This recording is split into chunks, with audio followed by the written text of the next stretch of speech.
se on totta. Hei lapset, oletteko kuulleet tästä? Kaasukriininen ei ole kirjoissa, eikö se ole epäreilua? Kun ilmasto muuttuu ja jää sulaa, milloin opitte mitä tämä outo kaasukriininen tekee?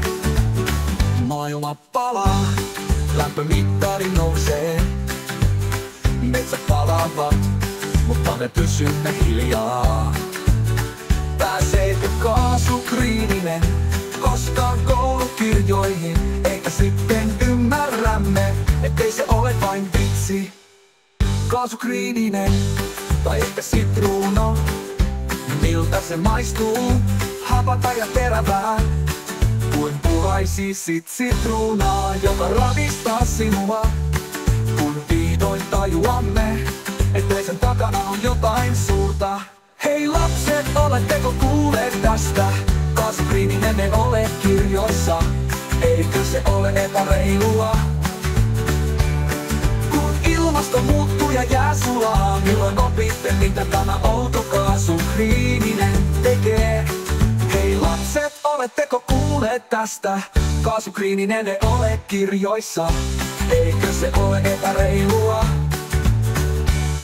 Kun ilmasto muuttuu ja jää sulaa, milloin opitte mitä tämä outo kaasukriininen tekee? Palo himmenee, savua ympärillämme. Kysymme itseltämme, missä on oppitunti, mitä seuraavaksi? Opimmeko ennen kuin on liian myöhäistä? Vai jääkö kaasukriininen viimeiseksi kysymykseksi, jonka teemme?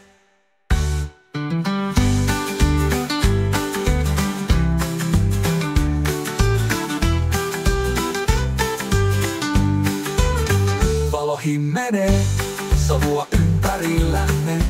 Kysymme itseltämme, missä on oppitunti, mitä seuraavaksi?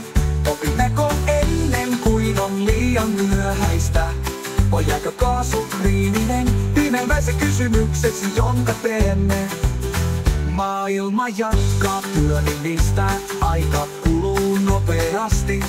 Odotamme päivää, jolloin kaasukriininen löytää paikkansa. Sillä välit kysykää opettajiltanne, älkää epäröikö. Milloin opimme mitä tämä kaasukriininen oikeasti tekee? Ja miksi se on tärkeää? Milloin opimme mitä tämä kaasukriininen oikeasti tekee?